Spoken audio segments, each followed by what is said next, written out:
ഇന്നലെ ഓൾറെഡി ഉണ്ടാക്കണം എന്നൊക്കെ പ്ലാൻ ചെയ്ത് ഒക്കെ നുറുക്കി കുട്ടപ്പനാക്കി വെച്ചിരുന്നു, അതായത് സവാള കാര്യങ്ങളൊക്കെ. പിന്നെ എന്ത് പറ്റിയെന്ന് വെച്ച് കഴിഞ്ഞാൽ മറന്നുപോയി ഉണ്ടാക്കണ്ടേ. കണ്ടില്ലേ ഇന്നലെ നുറുക്കി വെച്ച സവാള ഇരിക്കുന്നത്, ഇതെടുത്ത് നേരെ ആ പാത്രത്തിലിട്ട് ഷൂ എന്ന് പറഞ്ഞാൽ ഉണ്ടാക്കിയാൽ മതി. പോർക്ക് ഞാൻ ഓൾറെഡി വെട്ടി നുറുക്കി ഇന്നലെ എവിടെ പോയി ഫ്രിഡ്ജിലുണ്ടായിരുന്നല്ലോ, മാരിനേറ്റ് ചെയ്ത് വെച്ചിരുന്നു. ഇതേ കണ്ടില്ലേ, ഇന്നലെ വെച്ചതിൻ്റെ പേരിൽ നല്ല സെറ്റായി ഉണ്ടാവണം.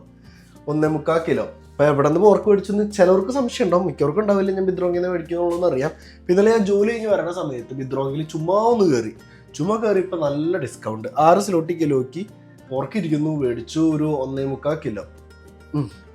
ഫ്രിഡ്ജ് അടച്ചില്ലേ. അപ്പോൾ അതാണ് നമ്മുടെ ഇന്നത്തെ സ്പെഷ്യല്. അത് കഴിഞ്ഞ് കഴിഞ്ഞിട്ട് വേണം എനിക്ക് ലോണ്ട്രി പരിപാടി ചെയ്യാനായിട്ട്. അത് എത്ര ചെയ്താലും തീരൂലതേ. ഇന്നലെ ഞാൻ വന്നപ്പോൾ തന്നെ പാക്ക് ചെയ്ത് വെച്ചു, പക്ഷെ ഇന്നലെ അലക്കാനുള്ള മടി കാരണം ചെയ്യാൻ പോയില്ല. പക്ഷെ ഇന്ന് ആദ്യമല്ല, ഫുഡ് ഉണ്ടാക്കി കഴിഞ്ഞ് ഫുഡ് കഴിച്ച് ഞാൻ ആദ്യം ചെയ്യാൻ പോകുന്ന പരിപാടി അതായിരിക്കും. പിന്നെ അത് കഴിഞ്ഞൊന്ന് പഠിക്കാനിരിക്കണം, കാരണം 3 ദിവസം കഴിഞ്ഞൊരു പരീക്ഷയുണ്ട്. അപ്പം അത്രയ്ക്കേ ഉള്ളൂ കാലത്തെ പരിപാടികൾ.